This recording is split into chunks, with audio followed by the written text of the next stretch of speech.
Magandang araw! Ako nga pala si James Anthony Pioracion mula sa B-Slide Filipino 1. Sa video ito ay ating aalamin ang tamang pagbigas ng mga ponimang, katilis at patin. Handa na ba kayo?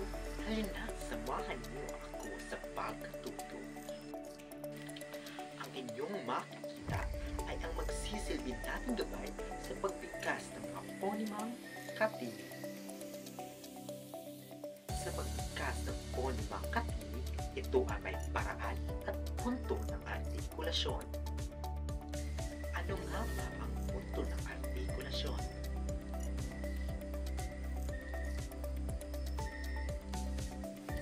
Tama! Ito ay may 5 uri. Ang panlabi, pangipit, pagilagid, pangalangala, at glutal. Ano naman ang paraan ng artikulasyon?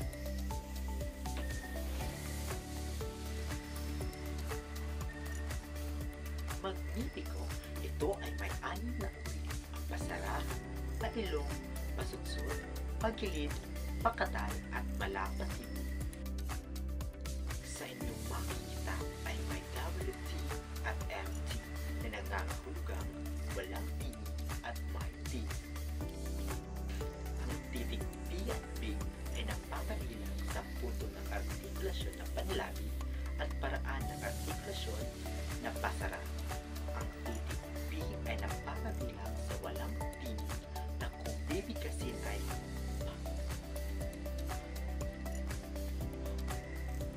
habang ang titig B ay may tinig na kung bibigkasin ay ba, ba, ba.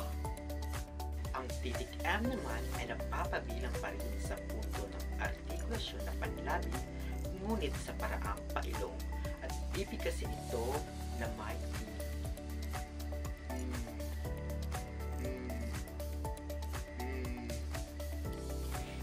Ang T at D ay nasa puntong pangitin at paraang pasra. Ang T ay walang tinig na kung bibigkasin ay ta, ta, ta. At ang D naman ay may tinig na bibigkasin da, da, da. E naman ay nagpapabilang pa rin sa puntong pangitin ngunit sa paraang pailong at bibigkasin itong may tinig.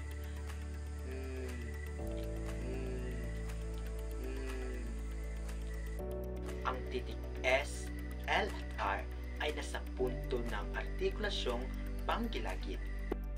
Ang titig S ay nasa paraang pasutsut at binibigas itong walang tinig.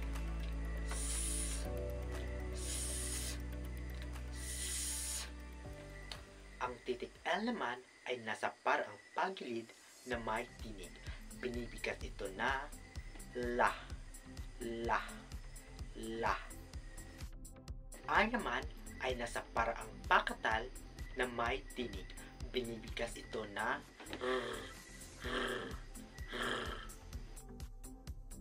Sunod naman ang pangalangala. Ito ay may 2 uri, ang pakatal at velar. Sa pakatal, napapabilang ang Y sa paraang malapatinig at binibigas itong ya, ya, ya.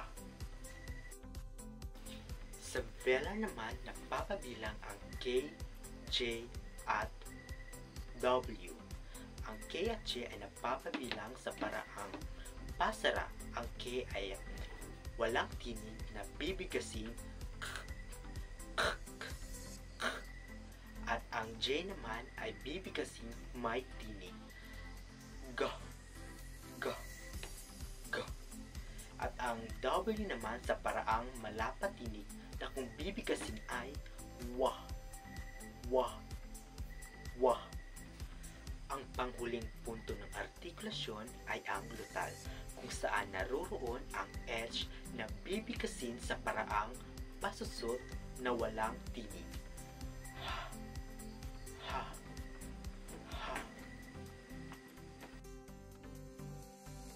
Ngayon ay dadako naman tayo sa pagbigkas ng ponimang patinig. Ito ay ayon sa posisyon ng dila na mataas, gitna at pababa at sa bahagi ng dila, ang harap, sentral at likod. Ang ponemang A ay nasa gitna at mababang posisyon ng dila. A, A, A. Ang ponemang A naman ay nasa pagitnang posisyon ang ating dila. At harap na bahagi ng ating dila. E, E, E. Ang ponemang I ay nasa harap na bahagi ng dila at mataas na posisyon ng dila. I, I, I. Ang ponemang O ay nasa likod at binibigas ito na ang posisyon ng dila ay nasa gitna. Ito ay binibigas na O, O, O. At panghuli, ang ponemang U. Ito pa rin ay nasa likod na bahagi ng ating dila at nakaposisyon ang ating dila sa mataas. Ito ay binibigas na U, U, U. Ngayon ay kumpleto na ang ating ponemang patinig. Ito ang A, E, I, O, U. A, E, I, O, U. Maraming salamat sa panunood at sa pakikinig. Sana'y natutuhan ninyo ang tamang pagbigas ng ponemang katinig at ponemang patinig. Hanggang sa muli, paalam!